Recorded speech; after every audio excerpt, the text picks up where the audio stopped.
Scrimmages are easy to find.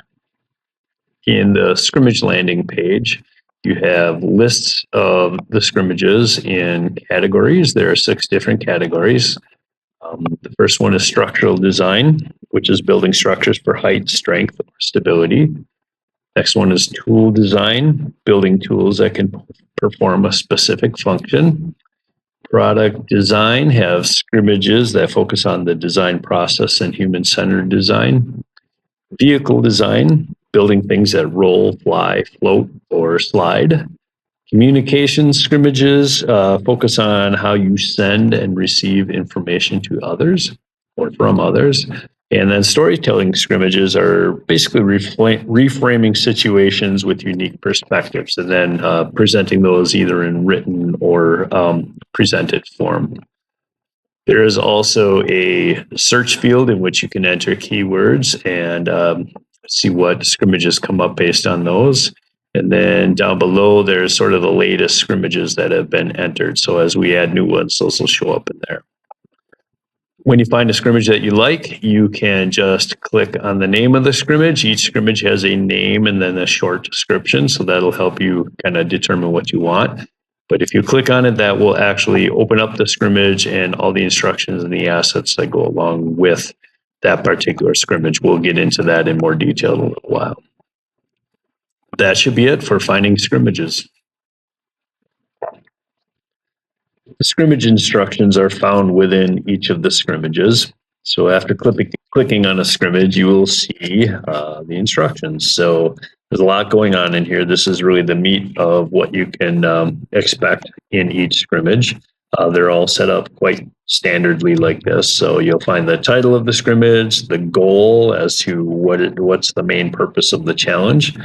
The setup lists what the facilitator must have ready before the scrimmage begins. So these will be different for each scrimmage.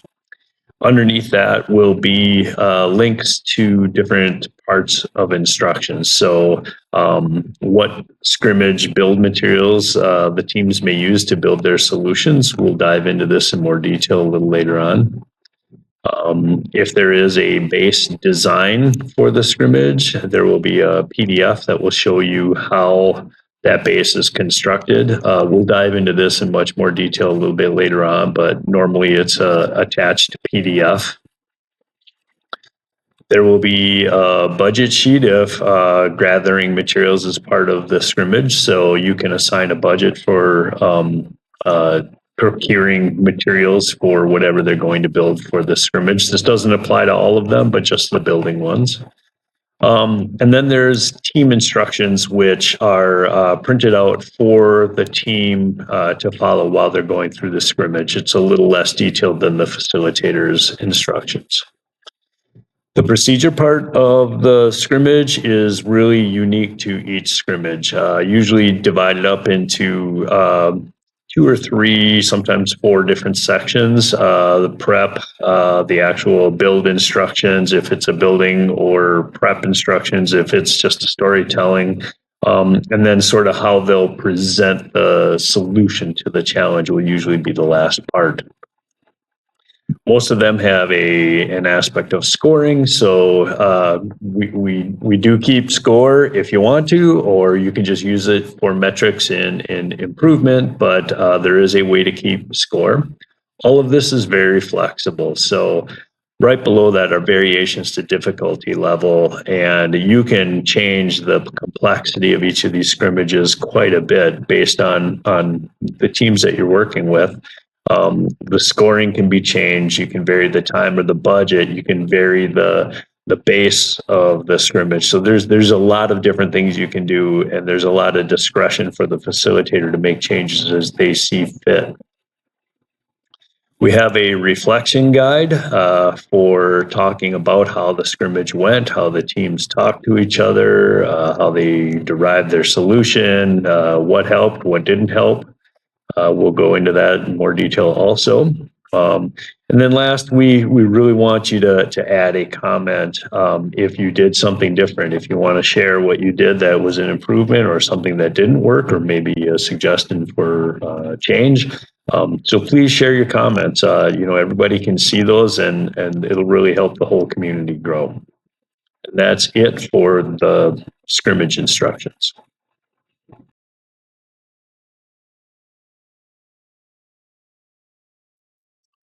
Setting up a scrimmage base can be different depending on which scrimmage you are running. Some scrimmages require a physical base like a ramp or a tower. Others require printed materials or even materials that you would bring into the scrimmage like a ball or something like that. Others just have randomizers that you would need to access for deciding parameters of the scrimmage. So I have open right now our straight and narrow scrimmage. This one involves building a ramp. So if you look in the setup, it says you'll need to, prepare the scrimmage build materials the team uses to build the vehicle. Build the straight and narrow structure according to the diagram. This is where the base needs to be built. So if you look down below, there's links to things. So the link here is to the list of materials. Right below it is the straight and narrow diagram. If you click on that, it opens up a PDF. The PDF shows a rendering of what the ramp looks like. Now I'm showing instructions where we built this ramp from PVC pipes and PVC fittings. They're really nice when you build them this way. You can build them, screw them together, glue them together, and kind of always have them at the ready, but you don't have to go that route. I have an alternative build at the end that I'll show you in just a minute here. So, but if you do go this route, here's a rendering of what it looks like. So we have PVC pipes, PVC fittings, and then coroplast sheets that are cut to kind of fit the ramp. If you're building this from scratch, you don't have to cut it in individual sheets. You can cut just one long one, or you can use cardboard or any other material that works. Here's an exploded view of the diagram of the ramp. So you have your 12-inch pipes, a couple of 8-inch and a 4-inch T that sort of supports it in the middle of the ramp, and then the different types of fittings. So here we have a PVC elbow, a snap T, a coupler, and then different lengths of pipe that are needed. Again, this takes a little work in the beginning to set it up, but once you have it, it's very nice to have at the ready. All that aside, if you don't want to go through the process of building these kind of bases, you can also go to the alternative page where basically you can set up something on a raised surface, such as a stack of books or a tabletop, and use a sheet of cardboard or wood, and now you have a ramp really easily. So you don't have to build them with the extensiveness of the PVC pipes. You can always follow the alternative. Another type of scrimmage, turning the tables. This is a communication challenge, and this one has a base diagram where first we look at how things are set up. So this PDF shows you that turning the tables involves a number of paper plates that have objects on them. So if we look at them, there are 5 plates on each table or surface. There's a screen kind of hiding the plates on each of those surfaces, and then a kind of a boundary put up on the floor. And this could be a tape boundary, just a pipe or a ruler, yardstick or something, just to designate a line not to be crossed. And in these, you're bringing objects to the plate. So we have a plate, and you need 5 different colored objects. You can use colored pom-poms, small Legos, colored pencils, pipe cleaners, anything that has 5 different colors. So it would kind of explain that in those instructions. So those are the kinds of things where you would need to bring some materials to find materials that will work for the scrimmage. These screens here, so those screens can be set up in a bunch of different ways, but we also have a diagram for creating a screen, again using PVC pipe. So this one has the different pipes in the exploded view. So we have a bunch of 12-inch pipes, a coupler, snap T, and some elbows. And then a cloth sheet hung over the top pipe and held in place with a couple of large binder clips. It's just as easy to tape a sheet of newspaper or a sheet of craft paper or something over the top of it. So, just in common sense, you can use anything that fits. Alternatively, you can also put a yardstick across a couple of surfaces and hang, a bed sheet or a tarp or something over the top, or a towel that might, act as a good screen. So there's lots of different ways that you can build those screens to work within the challenge, where it needs a screen. Another type of thing that might be part of a diagram is our crash test dummy scrimmage is really kind of your typical egg drop type of challenge. And in that one, really, there is no diagram that you'll need. You just need a raised surface to drop the vehicle holding the egg from. You'll need an egg, of course, and a Ziploc bag if you don't want the egg getting all over the place. So that's another base, if you will, that we would have for a scrimmage. Another thing, some scrimmages really don't have a base. So this is kind of our flagship scrimmage, our design scramble. In this one, you're still working with the build materials and the budget sheets and those kind of things. But here we have randomizers. So this is a design challenge. So when you click on the randomizers, it's going to give you these buttons here. So for Design Scramble, you would need to design something for someone that has a certain trait. So in this case, we have these randomizer buttons. You can click on Design a coffee mug for a ballet dancer that loves puns. So that would be a fun one. You can keep clicking on them. Design a toy for a politician that loves flowers. So you can keep going and coming up with all sorts of cool combinations. But several of our challenges have these kind of randomizers in them. And that's really all you need to set up. In the sheets, let me go back to the actual scrimmage. In the team instructions also that you give the team, they can look on there and then go to this QR code, and that will bring up the randomizer so they can actually, use the randomizers on their phones or at their computers at their desk or something like that. Pretty easy to use. Other scrimmages might have printed sheets that need to be used. So in shape storming, for instance, they're coming up with ideas that follow certain shapes. So we have the shape storming sheets that are set up for this. So there's a series of circles, triangles, and squares, and these sheets would need to be printed out for the teams to utilize in the shape storming challenge. Other scrimmages have, different kinds of things that would need to be printed out. So just kind of pay attention to the list in the setup and then the pieces that you need to get to. That should be it for setting up bases.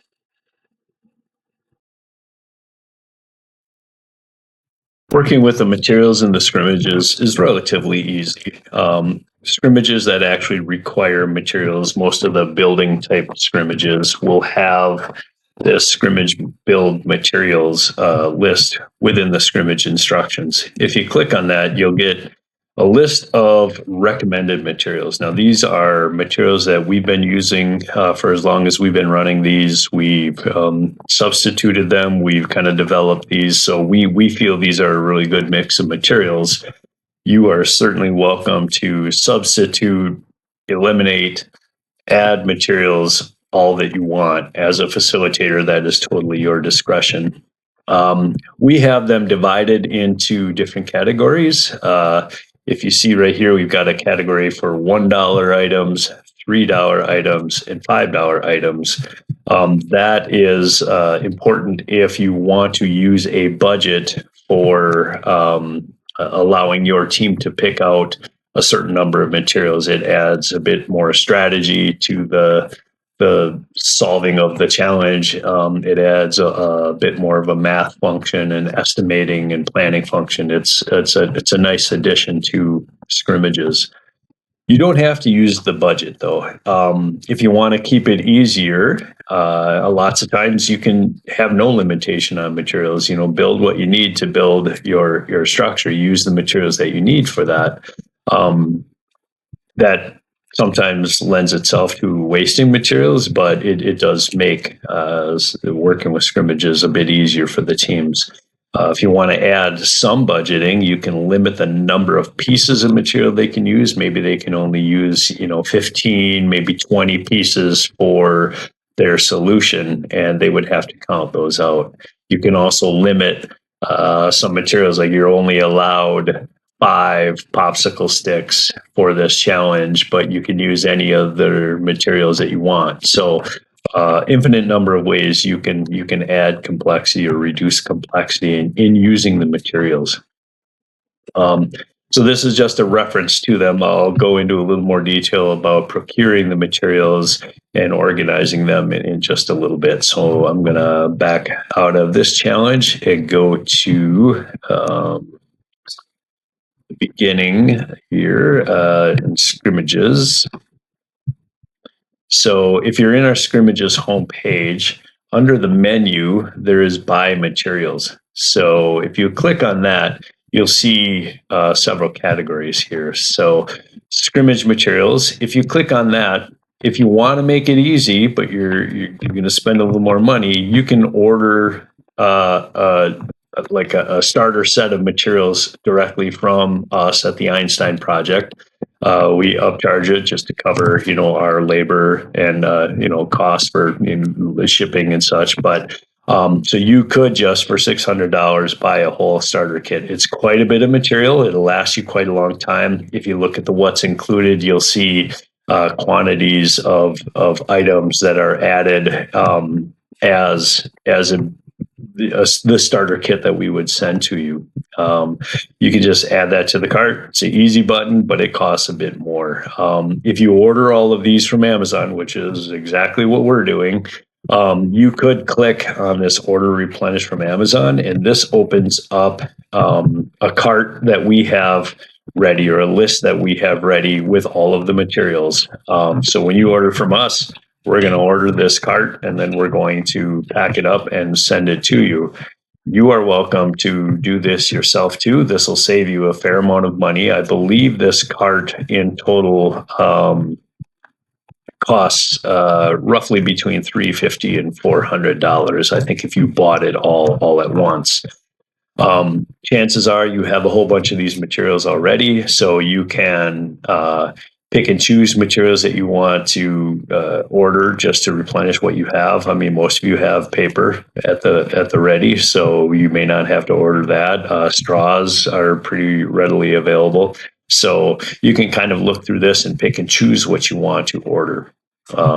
We have sticker labels in there because we limit tape, so this is a way to put tape into the budget. Lots of other, washers and rubber bands and such, all things you may have. So you can pick and choose what you want to order, and that will save you some time and money to do it yourself. Okay. So back to the materials. So if you want to order actual build materials from us, you can utilize this link, or you can use the Amazon link and go and get the materials on your own. In our last video, we talked about our base materials for building the bases. We do have the same offer here, where for $600 we could send you a starter kit of PVC pipes, PVC fittings, and all sorts of the things that are added to the bases of each scrimmage. So it is a little bit easier, but again, chances are, with the exception of the PVC things, you may have a lot of this sitting around. You might have ping pong balls, you might have binder clips, and clothespins and such. So look through the list and decide, do you want to just order one big kit for $600? So there's a bit of an upcharge on that, or you can click on this link and get 2 different supplies through Home Depot, McMaster Carr, Amazon, PVC fittings online. If nothing else, getting the PVC fittings through PVC fittings online makes things a lot easier. Getting PVC pipe, you can go to any home improvement store and get those a lot easier and a lot cheaper. So that's the supplies for your bases. Another part of all these materials for the scrimmage materials, the build materials that teams would be using, organization is key. If you get all these materials and you just dump them into a bin, they're going to be all over the place and really hard to manage. We like to keep things organized in bins. So we do have this materials cart available. It is a DIY build. If you want to purchase plans, we have plans for $15, but you would procure the materials and build the cart yourself. But it is pretty handy. We have a few of them built. It's nice if you want to roll materials from classroom to classroom or room to room within the same building. It is very handy for that. But even if you opt not to do the cart, if you have your own cart of a different design or what, having the materials in their own bins or their own Ziploc bags or other types of boxes makes it a lot easier. You can sort out the materials by price if you're using budget. And it's a lot easier to reorganize the materials after a scrimmage. So cleaning up and reusing materials. After teams are done with a challenge, a lot of the materials are really easy to reuse. It may feel like it takes some time to repurpose them or, clean them apart, take them apart and put them back in the bins. And it is, but it's well worth the effort not having to reorder materials all the time. We find it pretty easy just to swipe everything into a bin all together. And then maybe you have some volunteers or some student help that can kind of go through there, separate out all the materials. They can toss out what's not reusable, keep what is, and then get those back into the bin. So that's a really nice way to stretch your material dollars a lot further. That is it for what you need to do with materials. So using a budget during a scrimmage is kind of a decision the facilitator can make as to whether they want to use a full-on budget or if they want to budget materials in a different way. Earlier in this video series, I had mentioned that sometimes you don't have a budget. They can use unlimited materials. That's a decision you can make. But if you'd like to use a budget, we do have a budget sheet. So if you remember, we've got scrimmage build materials here. These are our list of the materials that we have recommended, and we have items for $1, items for $3, items for $5, and all of these items have different characteristics like structural characteristics, materials that can connect things, materials that are flexible, materials that are buoyant. Some of them are for color, for bling only, but weight especially. So they have different values based on some of those characteristics. So while you're deciding whether to use a budget or not, the budget can help to add an element of planning and strategy, or it can add an element of math as well. So if you're going to use a budget, in the scrimmage, we do have a recommended budget. So in part one, usually in the prep, we list a budget, say for this one for wrecking ball, we have a budget of $50. We think that's pretty generous, but it's a good starting point. Of course, if you want to make it harder, you can decrease the budget. If you want to make it easier, increase the budget.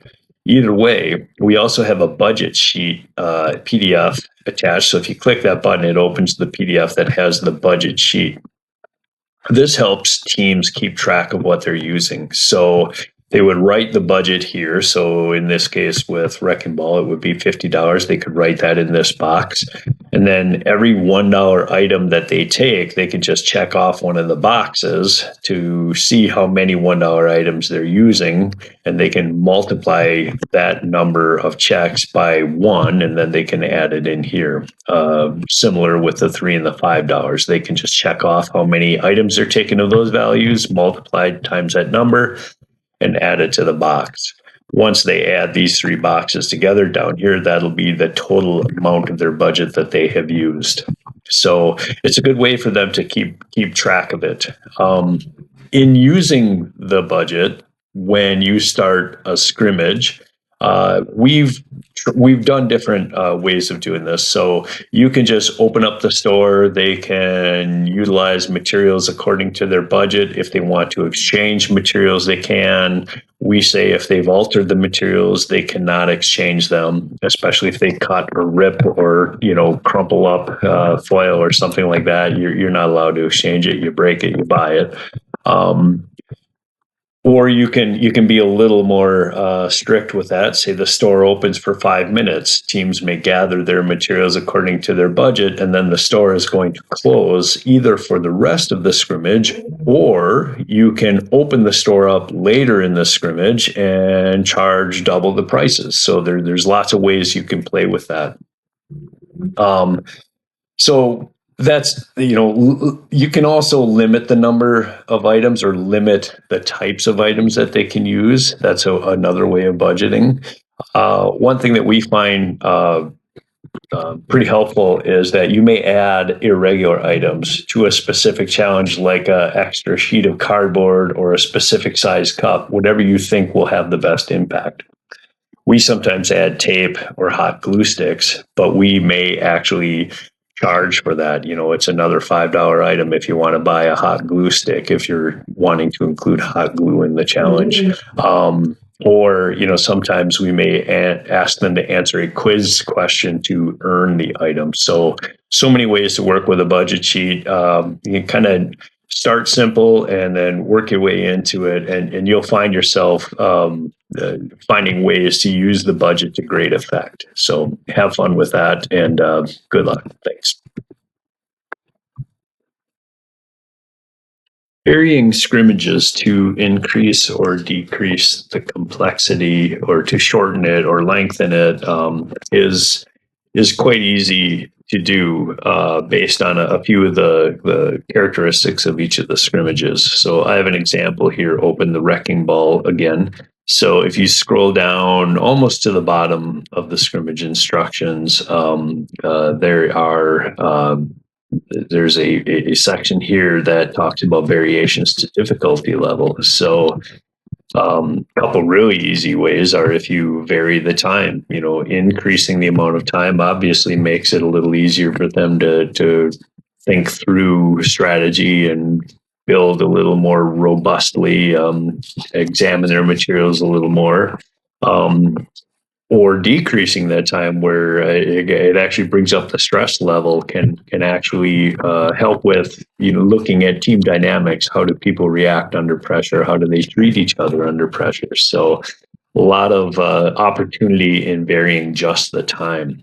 The budget as well. Obviously increasing the budget gives them more to work with. Decreasing the budget makes them have to really think through what they're going to use and be more strategic about it. So those are great ways. Time and budget are two of the most effective ways to change the complexity of a scrimmage based on the teams that you're working with. Each scrimmage, kind of the characteristics of their own, have opportunities for variation too. So in this one, this is wrecking ball, where we're swinging a weight that's supposed to hit against a tower that the team builds to see if it can withstand the wrecking ball. So you can change the number, the size, or the weight of the weights that are on the string that swing and hit the building. So you can hang really big washers or a whole bunch of washers and make it extremely difficult. Or you can hang one small washer, or even a small nut or bolt or something like that, and see what it can do to that. So a lot of variation in there. The height requirements. So this particular one, they're building a tower that has to be a certain height in order just to qualify to be in the wrecking ball challenge. So you can change those height requirements. You could say, they don't have to be very tall. They can be taller, those kind of things. So each of the scrimmages have those kind of variations. Like if we're building a bridge that has to support weights, the number of weights that they hang on, each of those weights could be different. The span that the bridge has to, the gap that the bridge has to span, could be longer or shorter. So lots of different ways to vary it up. So the score is also another really good way to do that. So you can actually add more points for each successful part of the scrimmage, remove more points so it is harder to score. Or you can even, if you're feeling like this, you can add a handicap score to certain teams or certain levels that you're working with. So lots of fun to be had there. Really just understand all of this is at your discretion. As a facilitator, there is not a right or wrong way to do it. As long as you're adjusting the challenge to the right level for your teams, making it the right difficulty so that they are able to see some success, yet still be challenged. That's obviously the key. Good luck. When explaining the rules to any teams, no matter what age you're working with, it's pretty natural they're going to come up with questions about the rules, looking for where the boundaries of the challenge really are. What are the possible loopholes? What can they get away with? What can they do that maybe no one else thought of? And that's a great thing. That's great thinking. It's not necessarily cheating. It's ways that they're looking for to really exercise creativity. We really do go by the mantra in Destination Imagination, where they say, if it doesn't say you can't, then you can. We fully realize, though, that this can be taken a little too far sometimes, and it's important to establish that it is the facilitator's discretion to decide what works and what doesn't. Make it clear, you as the facilitator, your decision is final. If you say it's out of bounds, then it is. They're often looking for what can be described as loopholes, which are technically within the rules, but sometimes not in the spirit of the challenge. Maybe, we can't write these to cover all possible scenarios. So, some of it is left to the discretion of the facilitator or the creativity of the teams to interpret the rules. Generally, we found it really best to praise their creative thinking, but ask them to try again. Though sometimes it's worth seeing where it leads them. Again, that's really up to you as the facilitator. So you can talk about it with the whole group in reflection. So after the scrimmage and your reflective process, talk about what those loopholes were, where those boundaries were.